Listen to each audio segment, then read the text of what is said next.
Hey everyone, Nathan here, Absurd Being. So chapter 4, Ideas and the Synthesis of Difference. This is our first foray into this chapter. Basically, the outline of this video, we're going to look at Kantian ideas, discuss the way that the three moments that Deleuze identifies in them, and then see how he connects that to the differential calculus. And it's going to be big. This is going to be a big video. I was going to break it up into two, but there was just no good place to chop it in the middle. So the result is a massive video. I don't know if that's good or bad. I don't know if you like it or you don't like it or you don't care. Maybe it doesn't matter. You can watch it over as many days or hours as you like. So I guess it doesn't matter that much. But yeah, just be warned. This one's going to be a big one. Anyway, with that said, let's get into the first section, Kantian ideas. In this chapter, Deleuze works through ideas as Kant understands them. So a Kantian kind of framework. And what Kant showed, and this was really the whole point of the critique, the first critique, was that reason poses false problems. It's not the right tool for understanding reality, the real, the noumenal realm, for things in themselves. And Deleuze says that the reason it can't do that, the reason poses these false problems, is because it's the faculty of posing problems in general, as opposed to the particular. Although, usually we think of the general and the particular as being opposed, but Deleuze is actually going to put those two together on the same side, because even though it's general, even though it poses problems in general, that's still on the side of the empirical. What Deleuze would call the empirical, what Kant would call the phenomenal. And so what we want to understand is not at that level, not at the level of the general or the particular, but at the level of the universal, what Deleuze calls the universal. So that's the opposition here, between the particular and the general on one side and the universal on the other. Although I'm jumping the gun a little bit because that's not going to come up till we move into the differential calculus. But at any rate, that's kind of a preview of where we're going. So reason poses these false problems because it poses problems in general, and which means that it lacks the ability to go beyond the empirical or the phenomenal. And the classic example of this are the antinomies in Kant's Critique of Pure Reason. Things like where Kant showed that two opposing theses can be supported equally by reason. You can develop reasons or arguments to validly support either claim. So you're unable to decide between the two. For example, the world has a beginning in time and is limited in space, versus the opposite idea that it doesn't have a beginning in time and it's not limited in space. It's infinite. And reason, you can develop arguments to support both of those propositions. So reason's just incapable of ruling on those kinds of problems. However, Deleuze says reason is legitimate when it poses well-founded problems. And when it does this, he says that ideas become problematic. And that's a good thing for Deleuze, right? We talked about the importance of problems in the previous video, I think, the importance of problems and questions. So when he says they become problematic, that's what he means. They acquire this status of a problem, which is all important for thought and for ideas, of course. So how does reason pose such problems? How does it pose these well-founded problems? And it does it by working with the understanding, but in order to go beyond the realm of the understanding, which is the empirical. So let me give you a quote.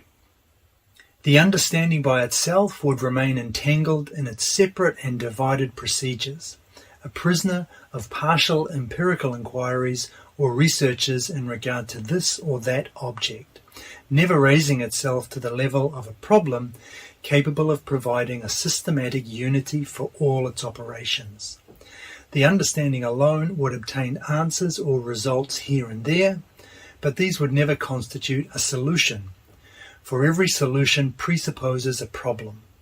In other words, the constitution of a unitary and systematic field which orientates and subsumes the researches or investigations in such a manner that the answers in turn form precisely cases of solution.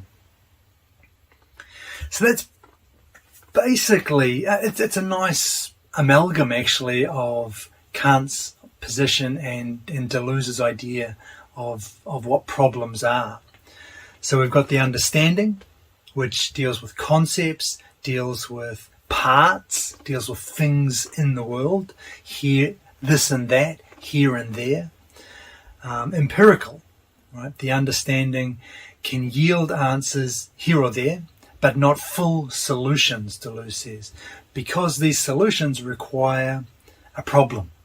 And what's the problem? We talked about it in the last video, a unitary and systematic field, a background, a context. It sets up the sense, that's another word, sets up this the realm in which the problem makes sense, in which it acquires. It sets up the realm or the context in which the question acquires sense.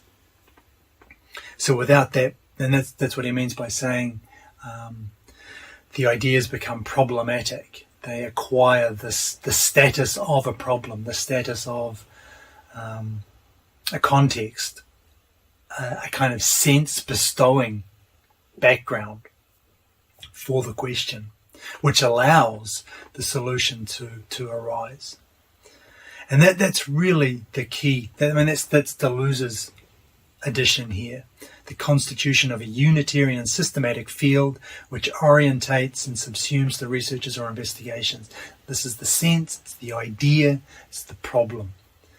And so that's we've covered that before, but just now looking at it in terms of Kantian, the Kantian idea. So I'll give you another quote which will show us how these ideas go beyond the empirical. Ideas have legitimate uses only in relation to concepts of the understanding, but conversely, the concepts of the understanding find the ground of their maximum full experimental use only in the degree to which they are related to problematic ideas, either by being arranged upon lines which converge upon an ideal focus which lies outside the bounds of experience, or by being conceived on the basis of a common horizon which embraces them all. Such focal points or horizons are ideas, in other words, problems as such, whose nature is at once both immanent and transcendent. So the idea with that, again, Kantian, but with this infusion of Deleuze. The ideas need the understanding, but understanding also needs the ideas. So the understanding is, again, bound to the empirical. It deals with concepts, deals with parts. So bound to the empirical, but it reaches beyond itself, i.e. to the transcendental, or what Kant would say the noumenal, through those two methods. A, lines converging on an ideal focus outside experience, or B, being conceived on a common horizon, i.e.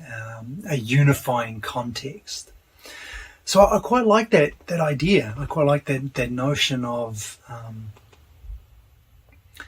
the understanding, working on points which are within the realm of experience, but through lines which, if you extend them out, they converge outside experience. So it's a nice kind of conceptual way of understanding what Deleuze is getting at here.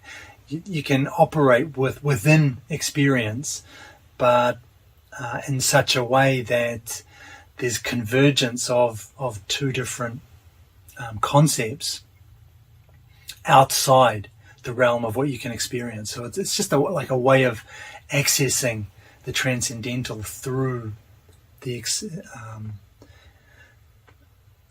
empirical. So it's a nice way to conceptualize it anyway.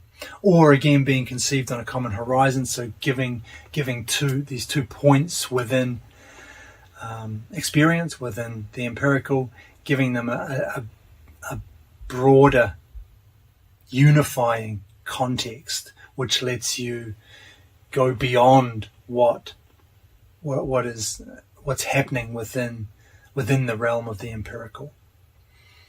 And these focal points, or these horizons, are precisely ideas.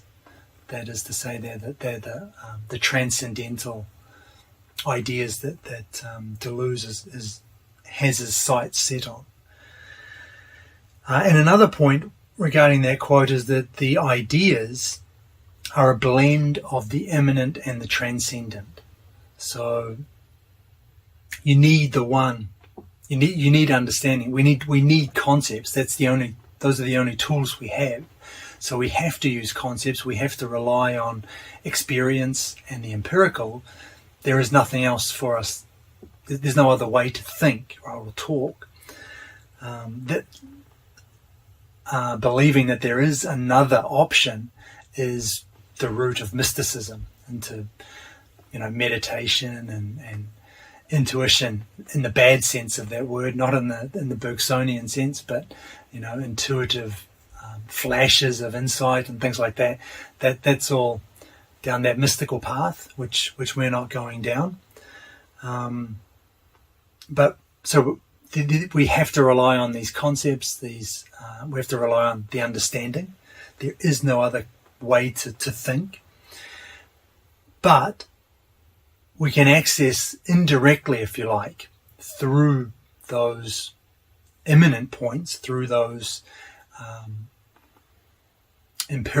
through the empirical realm, we can access these transcendent truths, these transcendent ideas. So, like I say, it's a blend of the immanent and the transcendent.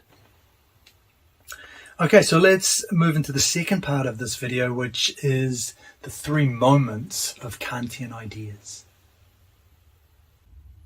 All right, so the 3 moments that Deleuze identifies in these ideas, we've already seen them before. They are the why am I repeating everything? They are the undetermined, the determinable, and the determined. So let's just break those down quickly. The undetermined, the idea is undetermined with regard to the transcendental object, that ideal focus or that horizon outside the empirical. And so this is, again, what provides that sense, right? It provides that context, the transcendental ground, which questions can be formed within and which solutions can arise upon. So undetermined with regard to that, there is no fixing, there is no clarifying clearly and distinctly the idea in this moment. The second moment then is the determinable, and the ideas are determinable, Deleuze says, with regard to objects of experience.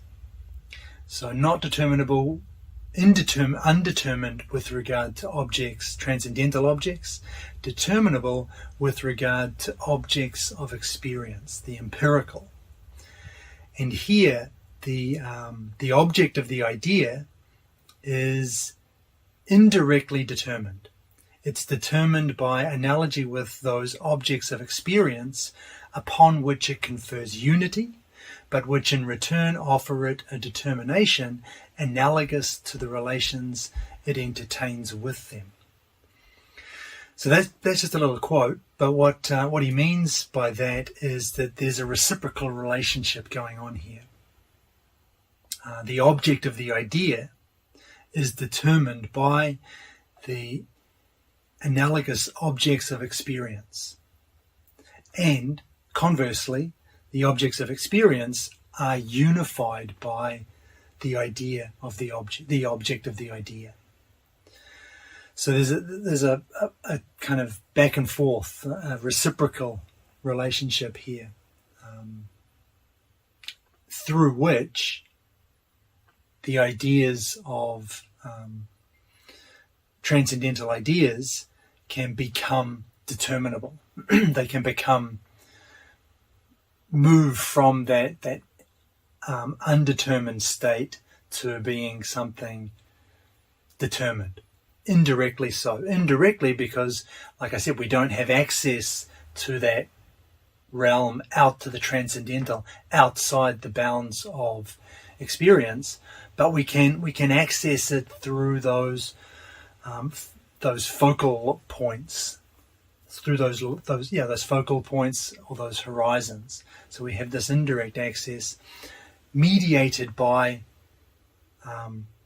objects of experience. And so the way I think of this, the determinable, is a little bit like the how of determination, the mechanism, if you like, or a connecting thread between the undetermined and the determined. It's the process by which we move from something which is undetermined to a concrete determination. And that brings us to the third moment, which is the determined. And this is, Deleuze says, the ideal of infinite determination in regard to concepts of the understanding, which is kind of an interesting expression. But so when we get to this stage, this moment where the idea is determined, it's given a specific, particular value. It becomes concrete, and it acquires this ideal of infinite determination because we can then apply it as a concept in many different instances. Hence, the ideal of infinite determination in regard to concepts of the understanding. We can take, once we have this concrete idea, we can apply it to many different particular cases. And what's important with this is that, if you can remember when we first talked about the undetermined, the determinable, and the determined, it was with regard to the three aspects of the Cogito and Descartes. So Deleuze points out that we have here a repetition of that idea, that notion. With regard to the Cogito, we talked about the I am as the indeterminate or general existence. Then time as the form which allows the determination, which makes the process by which the indeterminate becomes determinate. And I think as the determination, the specific existence. So ideas then are, and this is a very interesting quote, ideas are thus exactly the thoughts of the Cogito, the differentials of thought. So we've talked about ideas, we've identified from Kant's perspective, we've identified these three moments, and we've seen that they map on precisely to the Cogito, to Descartes' Cogito. So we have here with ideas exactly the thoughts of the Cogito. And that leads to this idea they are the differentials of thought. The differences within thought are what allow this ideas to spring forth, to come about. And that idea of differentials is what is going to bring us to the next section, which is the differential calculus.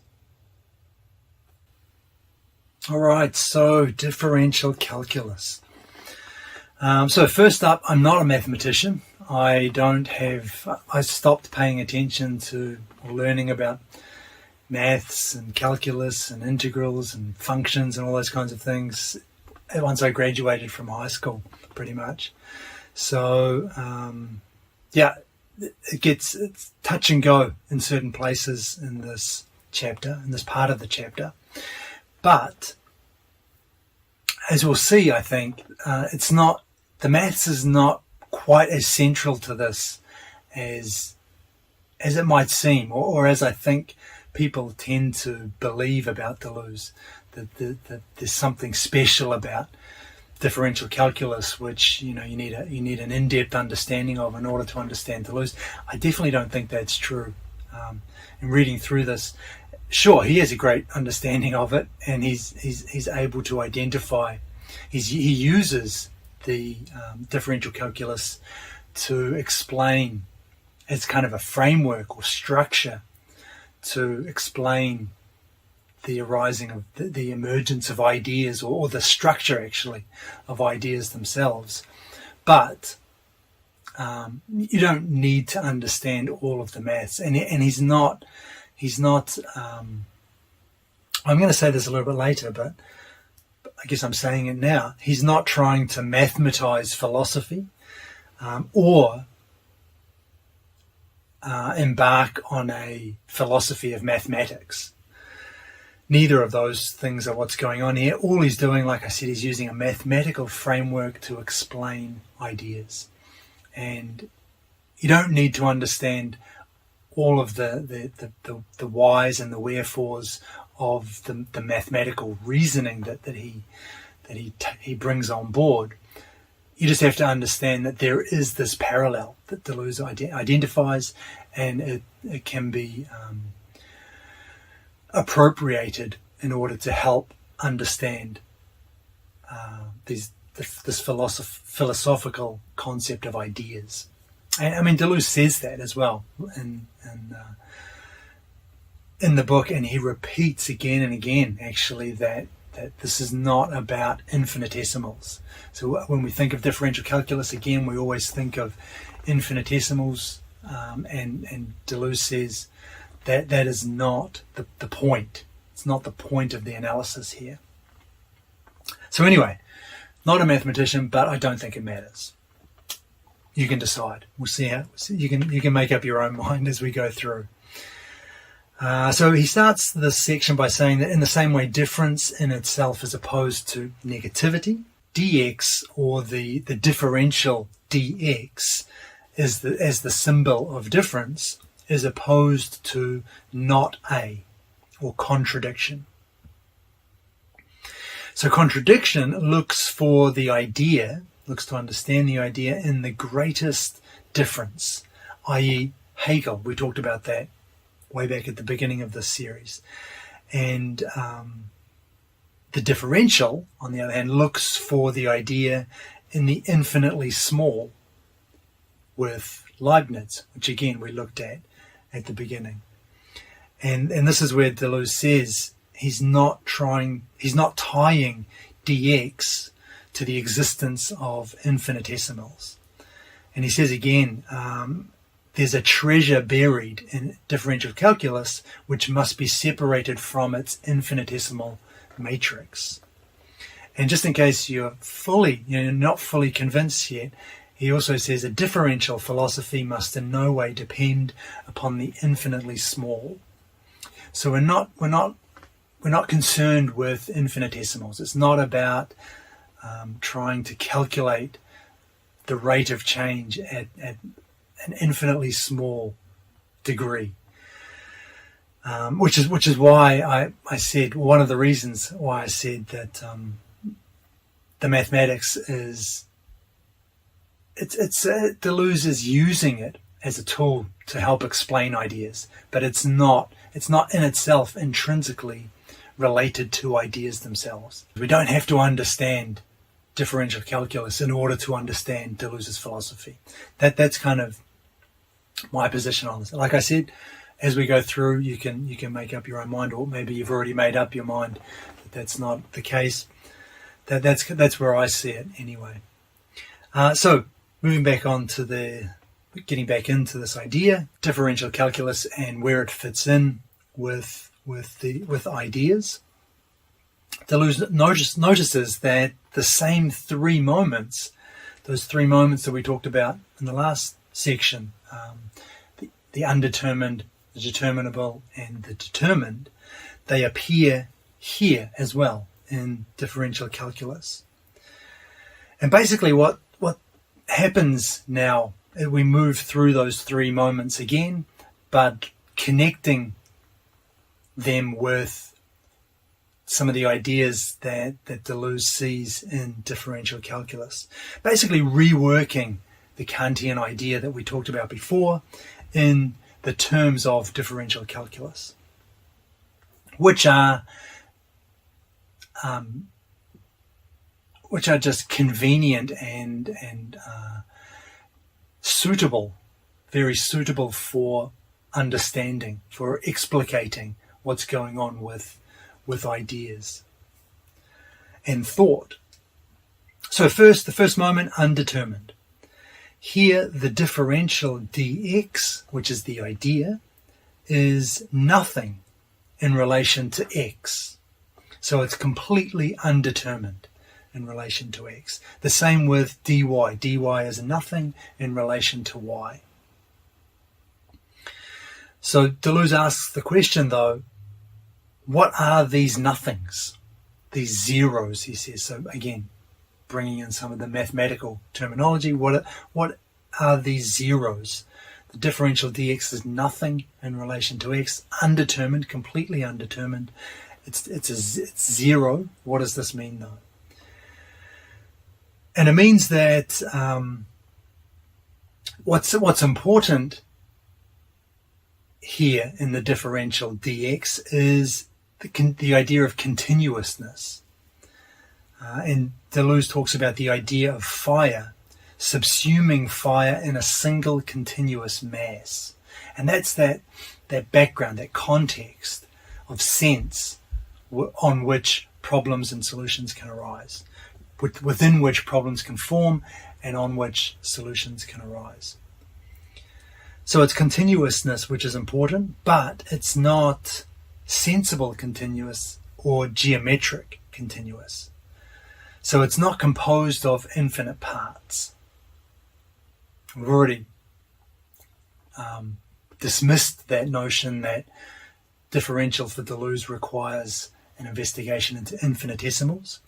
It's not composed of infinite parts. However, in the realm of ideas, since we're talking about ideas and continuity in terms of ideas, this continuity needs an ideal cause. And that's exactly what we're looking for here. So if we start with objects of intuition, and these are, when I say intuition, or when Deleuze says intuition, he means intuition in the Kantian sense, like the relation of cognition to objects. So the way we grasp objects, the way we perceive and understand them. And he calls this quanta, in the sense that we're dealing with discrete things, discrete objects, discrete parts here. These objects of intuition, these quanta, always have particular values or quantities. And particular is the key word there. So they always have specific, particular values, quantities. And concepts of the understanding, as opposed to objects of intuition, concepts of the understanding, which Deleuze calls quantitas, as opposed to the quanta of objects of intuition. These concepts of the understanding have variable, general values or quantities. In other words, there is an infinity of possible particular values. So any general value can take an infinite number of particular values. That's what it is to be general. Right? So we've got those two ideas, the particular and the general. And they're both arising here through objects, the first through objects of intuition, the second through concepts of the understanding. And they are represented by the algebraic equation for a circle Deleuze talks about with the equation x squared plus y squared minus r squared equals 0. Nice. So these equations, I'm going to rattle off a couple of equations. They're all in the book, so I'm not going to reproduce them here on the screen or anything. My editing is already right at the limit of my capacity as it is, my video editing skills. So that's the particular and the general. But the zeros of dx and dy, the zeros of differential equations, are, Deleuze says, universals. And they therefore annihilate both the general, quantitas, and the particular, the quanta. And that's that distinction I mentioned at the beginning of this video. The particular and the general on one side and the universal on the other. And this is represented by the differential equation for the universal of the circumference of a circle, which is y times dy plus x times dx equals 0.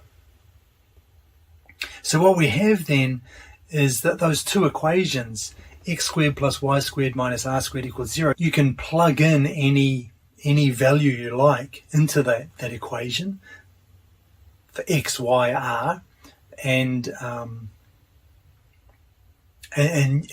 the value that you plug in will be a particular value, and the values that are in the equation are general values.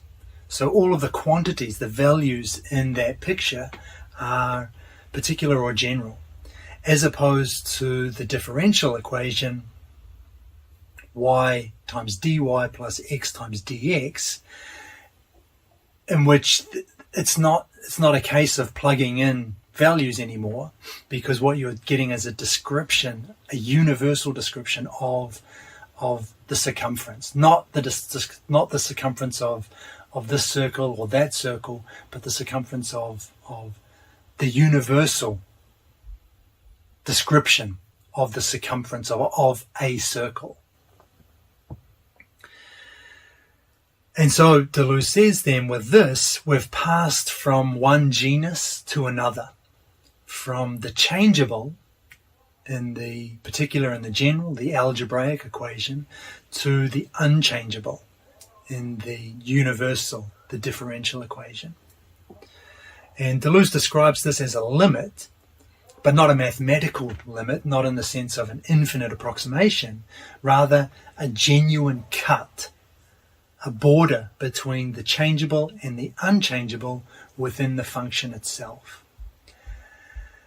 And this cut is the ideal cause of continuity, or the pure element of quantitability, i.e., it's the boundary which enframes the undetermined idea, the dx, that differential dx.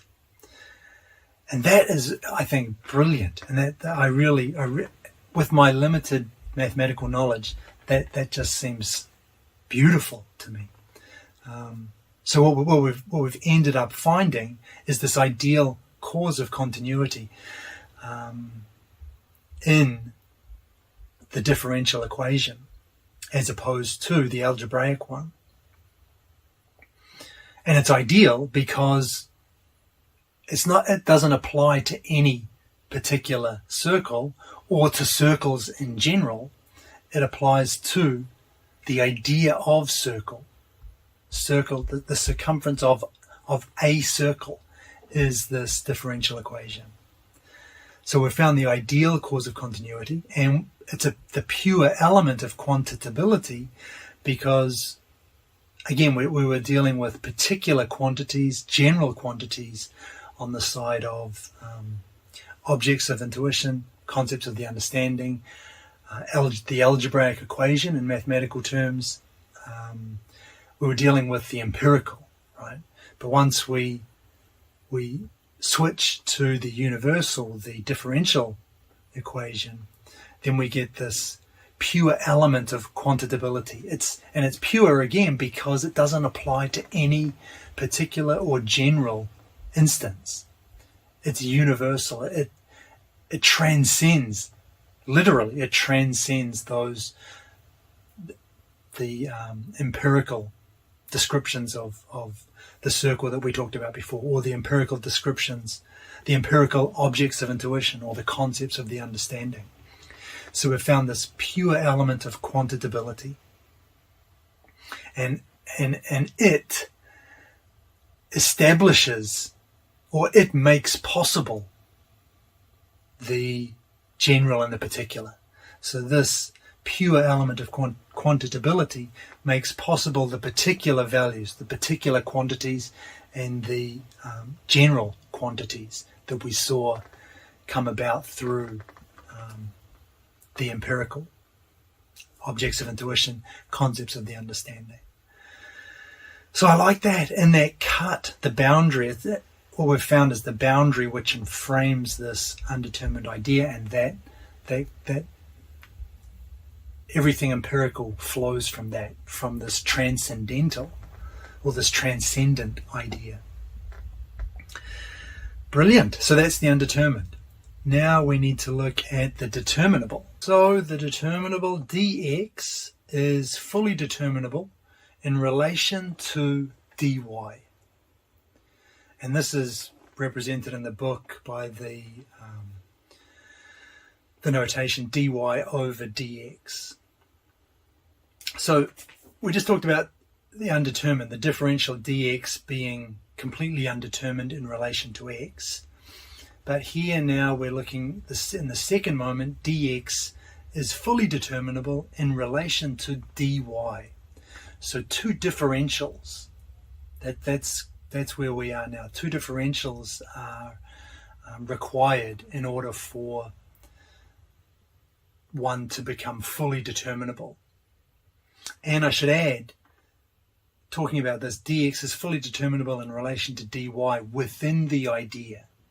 So dx is no longer a reference to the idea itself, but to I think Deleuze somewhere calls them genetic elements. So two elements within the idea, the broader idea. Dx and dy, they're both contained within a broader idea, and they are completely fully determinable in relation to each other. So what that means is that each term only exists in relation to the other term. So we have again this idea of reciprocal determination, which we saw when we looked at the Kantian ideas. Each term only exists in relation to each other. In other words, and this is kind of going off topic a little bit, but these two differential terms are virtual, Deleuze would say. So they don't have any independent existence. It's not like you've got one thing being arising or appearing in relation to another thing. That's already mistaken from there, because these two things don't exist outside of each other. They only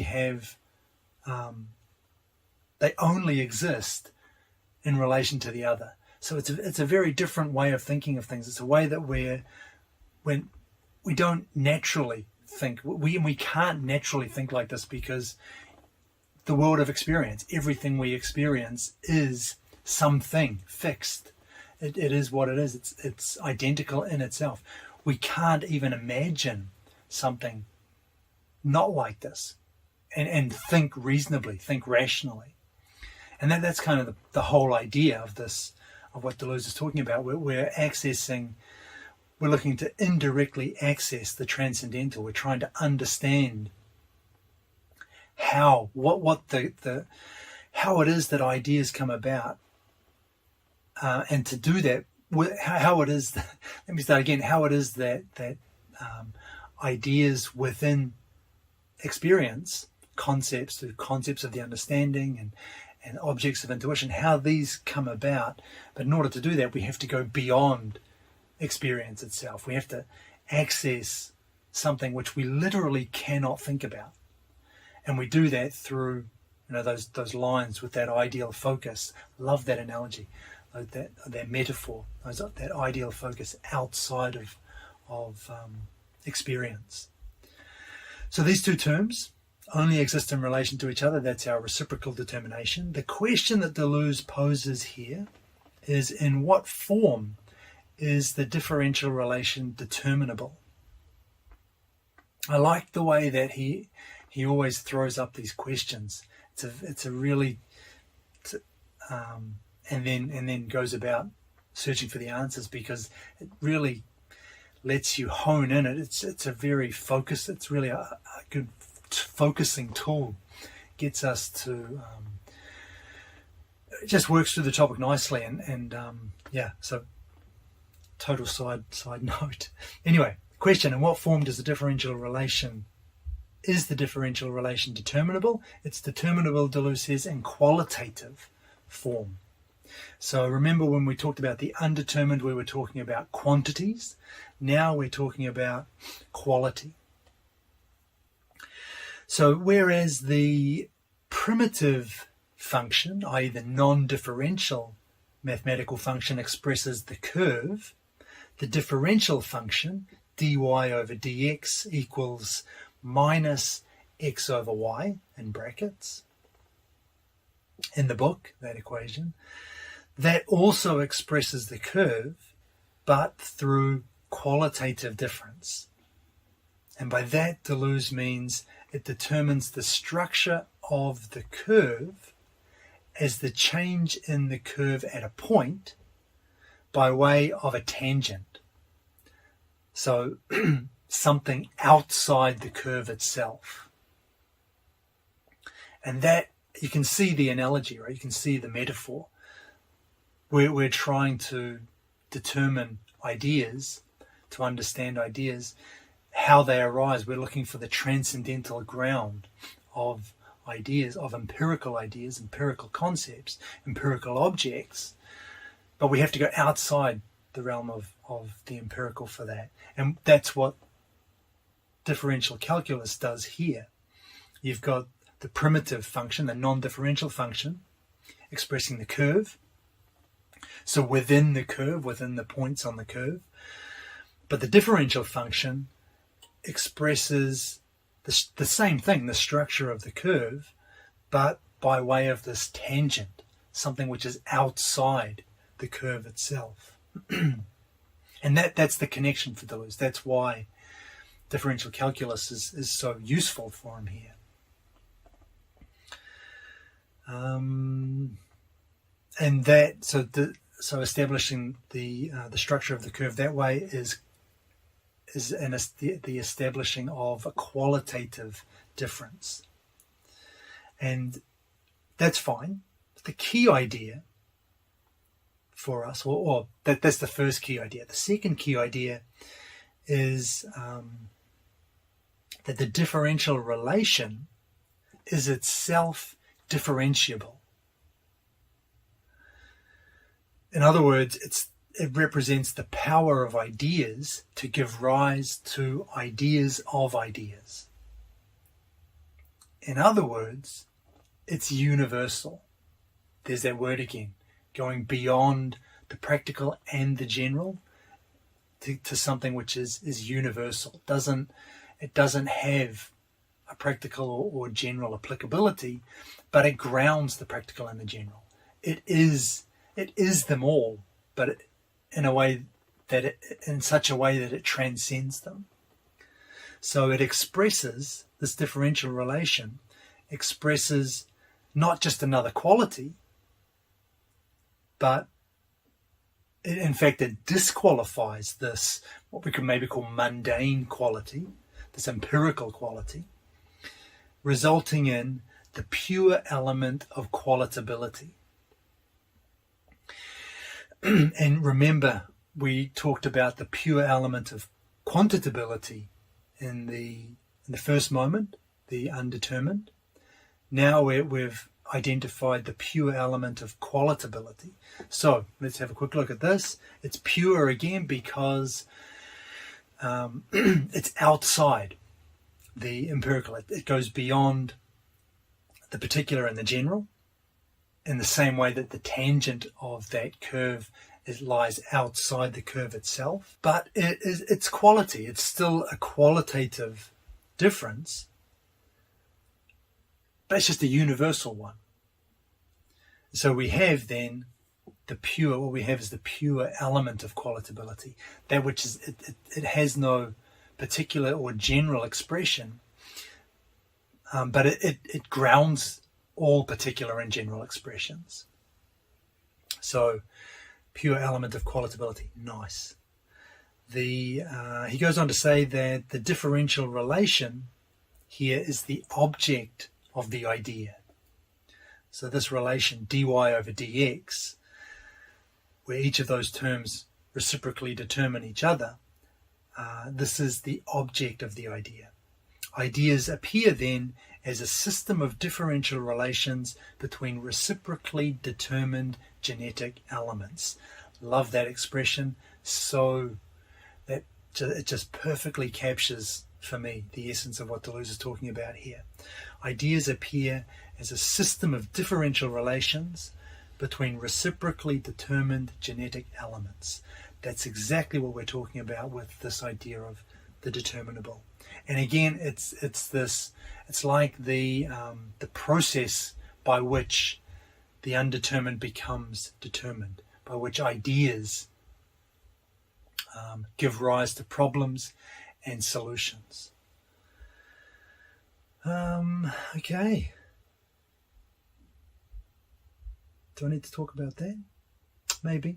Remember just as a quick, just to kind of orient ourselves here, when we were talking about the Kantian ideas and the second moment there, the determinable, we noted there was a reciprocal relationship there, the object of the idea being determined by the analogous objects of experience, and there was a reciprocal relationship with the objects of experience being unified by the idea. So there was the reciprocal relationship was between the object of the idea and the objects of experience. And here we have the same kind of thing. Parallel relationship, a parallel reciprocal relationship, but this time between two differentials, dx and dy.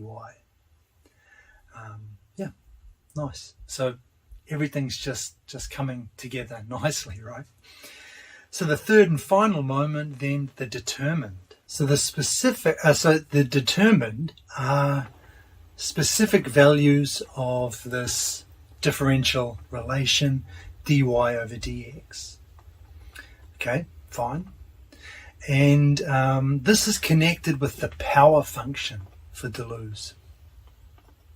Now, I confess that the exact reasoning and logic behind the maths here escapes me in this particular section, but I'll go through it the way that Deleuze explains it, and if you're more mathematically inclined than me, you can perhaps understand the workings behind this. But like I say, I mean, it's good to know. It's good to see how Deleuze gets from differential calculus to the philosophy, to the ideas. But yeah, I don't think it's necessary. But in any way, it was unfathomable for me, the precise how this connection arises for Deleuze is not 100% clear, but I'll lay it out for you anyway in enough depth, I think, that lets you understand what Deleuze is getting at. So, connected with the power function, and he says that calculus first depotentializes the equation. So the equation that he gives here is 2ax minus x squared equals y squared. And then, so that has powers in it. Differential calculus converts that equation into dy over dx equals a minus x in brackets over y, removing the powers, depotentializing. However, what Deleuze goes on to say is that this depotentialization makes possible then the evolution of the function of a variable in a series constituted by the powers of I. And exactly what he's getting at with that, mathematically speaking, I'm not sure. But what it means is that we have, from this starting point where the equation has been depotentialized, the function of a variable can continue to evolve, can continue to repeat, which is the power aspect. So even though we've depotentialized, we've taken out the powers from the equation, there is this potential evolution, this repetition, which functions in the same way. So we still have this power aspect, and it came about through that original depotentialization.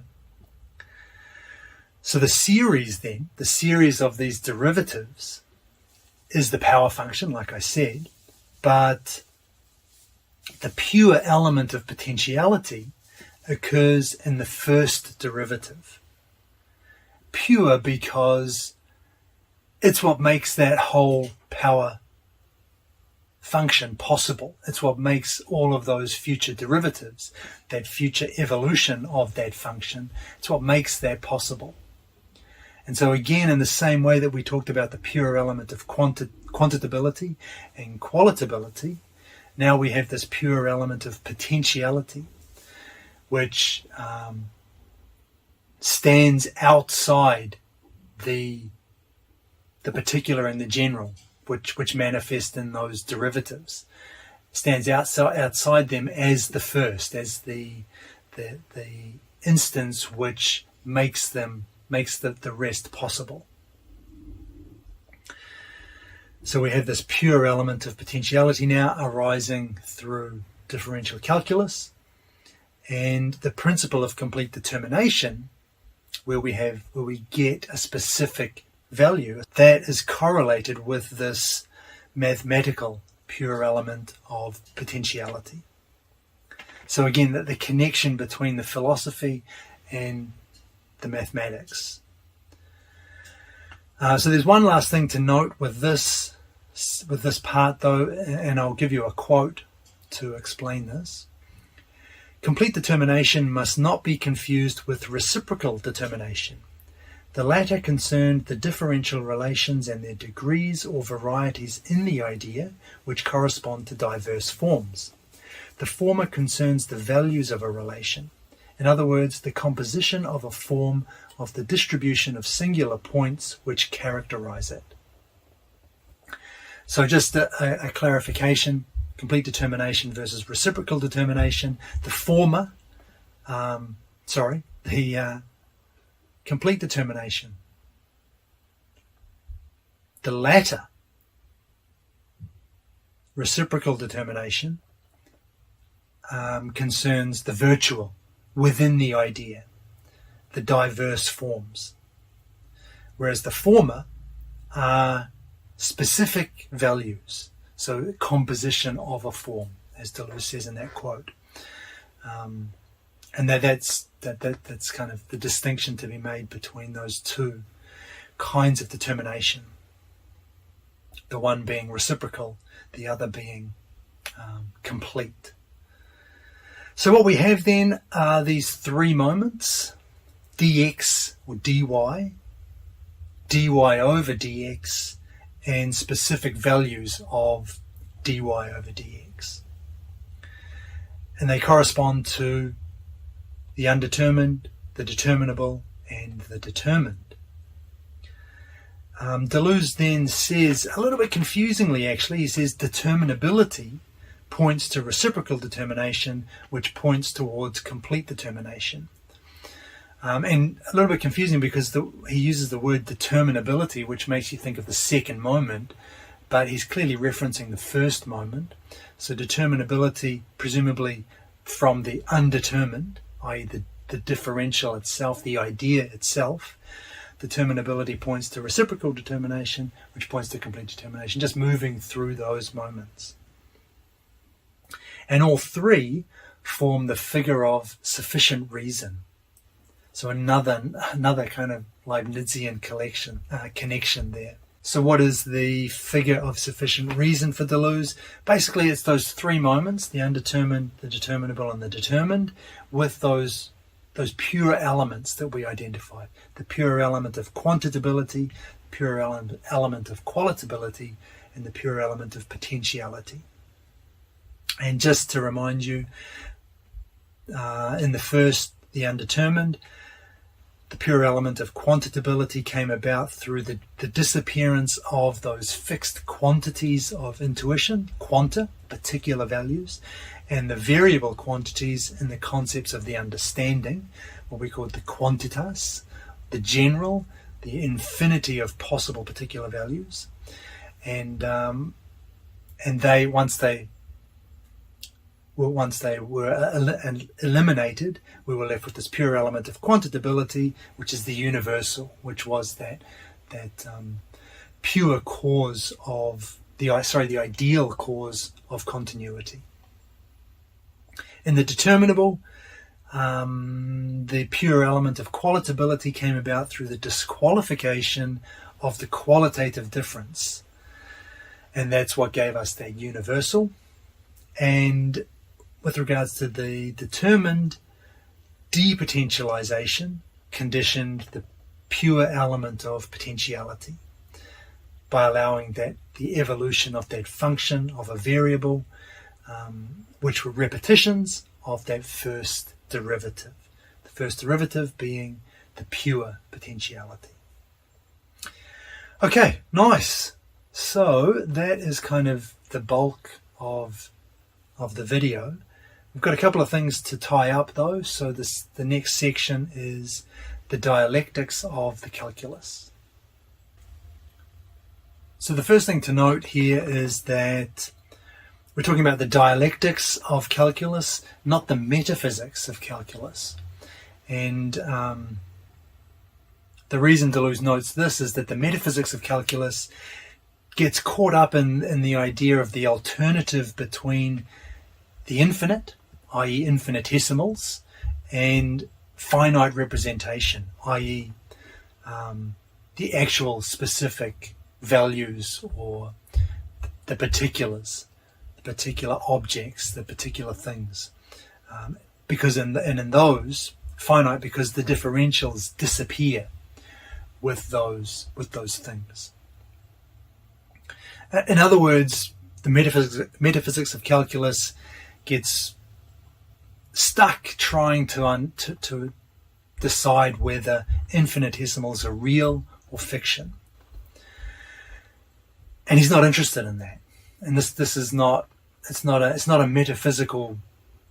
Deleuze is not embarking on an understanding of the metaphysics of math or anything like that. He's not even doing mathematics properly.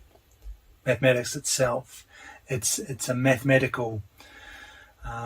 He's just using mathematics, a branch of mathematics which has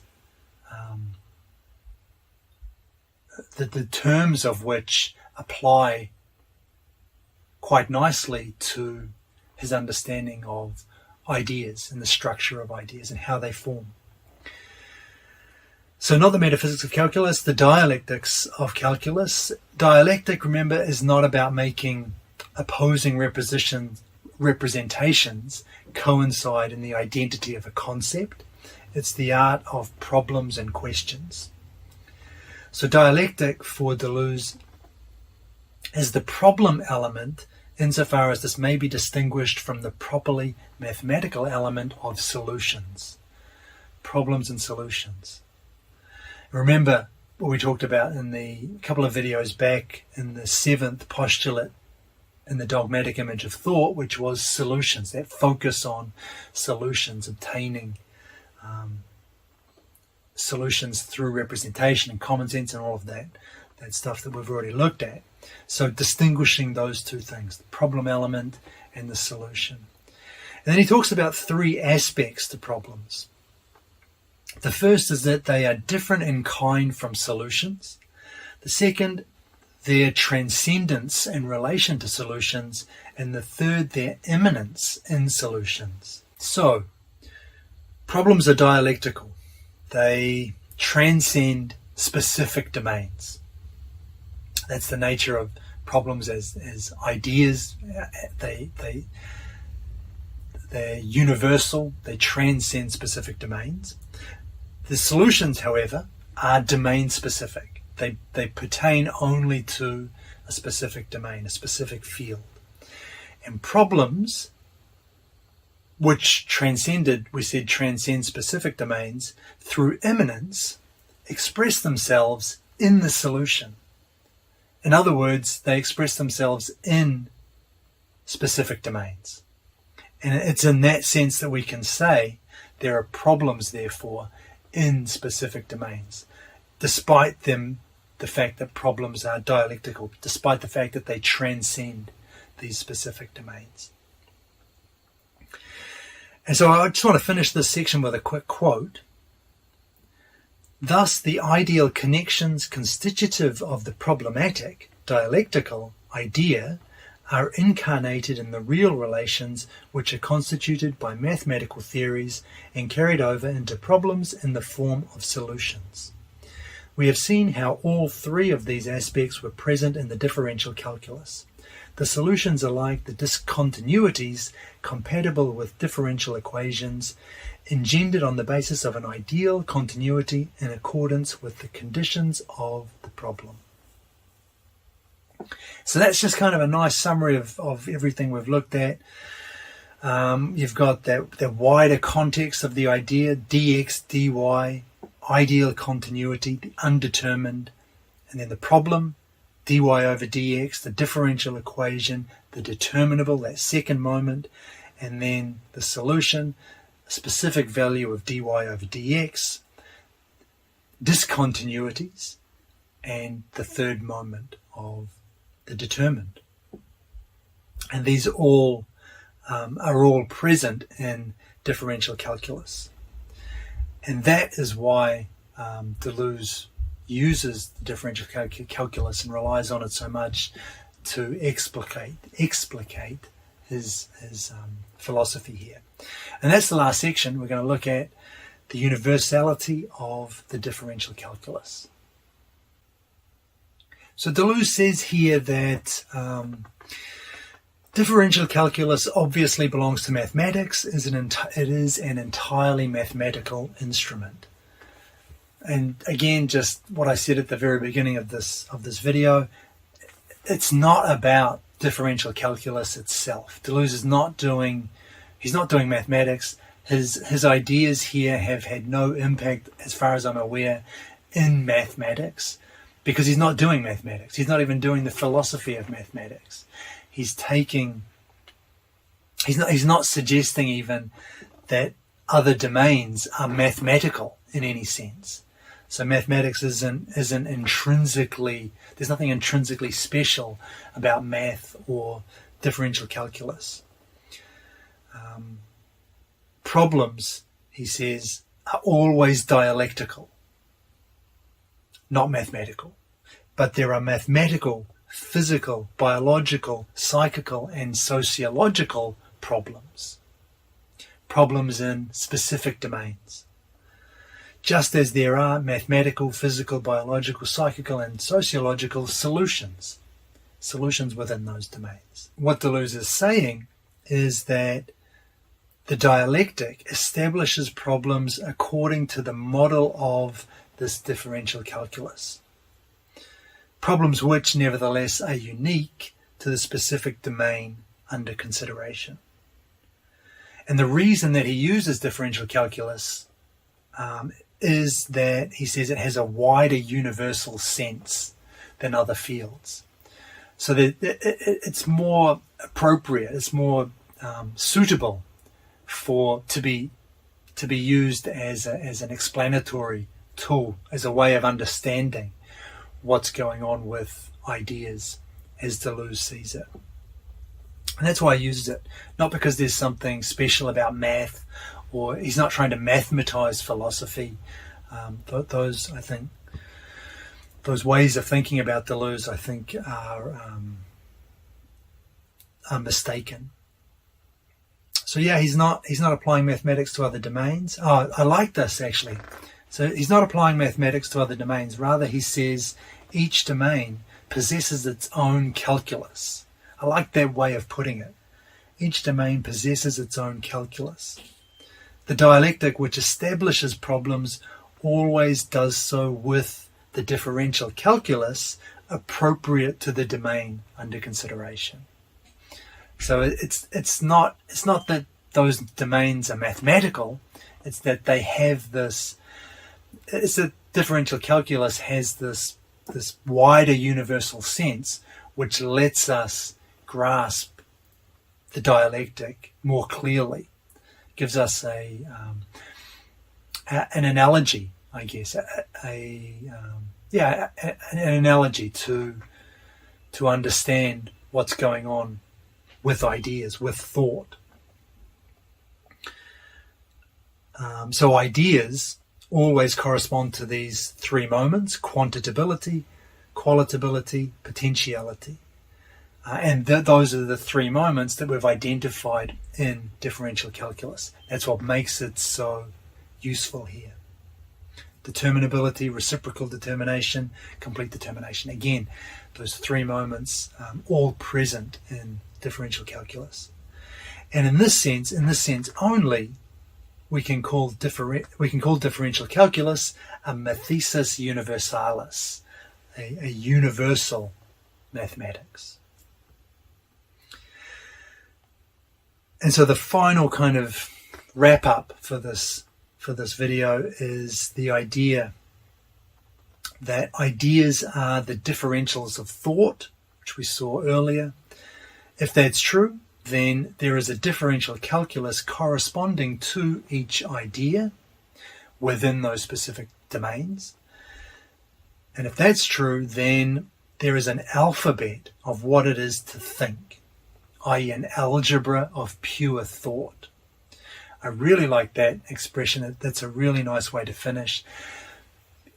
Very prone to being misinterpreted, I think, misunderstood. Deleuze is not saying, he's not trying to mathematize philosophy. He's not trying to, this is not a Leibnizian project to create a universal language of mathematics which could describe everything in more precise terms than language. He's just identified this part of mathematics which has a wider universal sense, and which we can use to understand ideas. And in that sense only, there's an alphabet of what it is to think, and an algebra of pure thought. Okay, let's look at a summary. So first we looked at Kantian ideas and the way that reason poses problematic ideas through the understanding. But when this is done properly or done well, according to Deleuze, we can transcend the empirical. The way ideas come about through here, we classified into those three moments: the undetermined, the determinable, and the determined. So they were undetermined with regard to their transcendental object. They were determinable with regard to objects of experience, the empirical,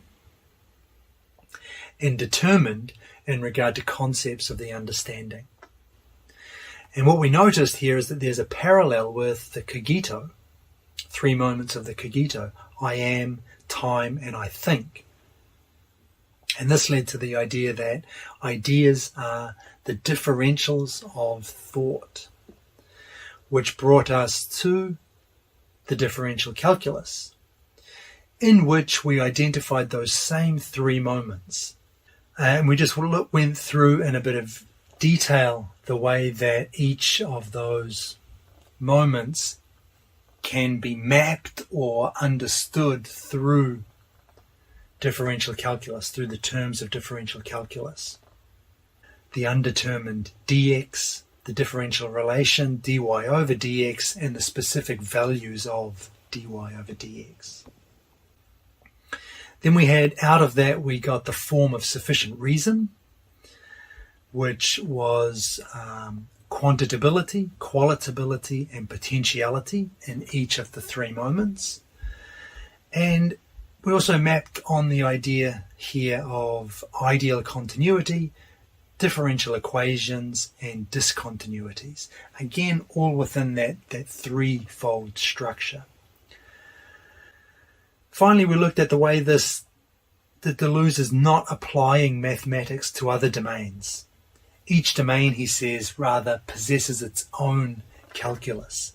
Calculus has that wider universal sense which lets us, or which lets it function as a tool for helping us understand Deleuze's classification of these three moments, his understanding of the structure of ideas.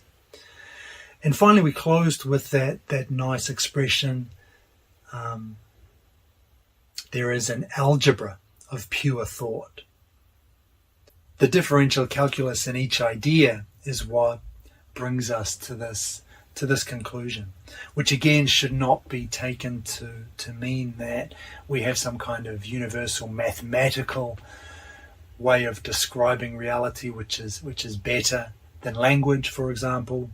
It's just that threefold structure is so clearly evident and present, for Deleuze anyway, clearly evident and present in differential calculus. Okay, and that's where we are going to wrap up today. I think this is going to be a long video, right? Which is kind of fitting because next week I'm not going to be able to make a video, so it's going to be another 2-week break before I can get to the next video. But hopefully that helped. There's a lot to think through there. It took me ages to prepare this video, so hopefully you got something out of it. Thanks for watching, as always, and I will catch you in 2 weeks.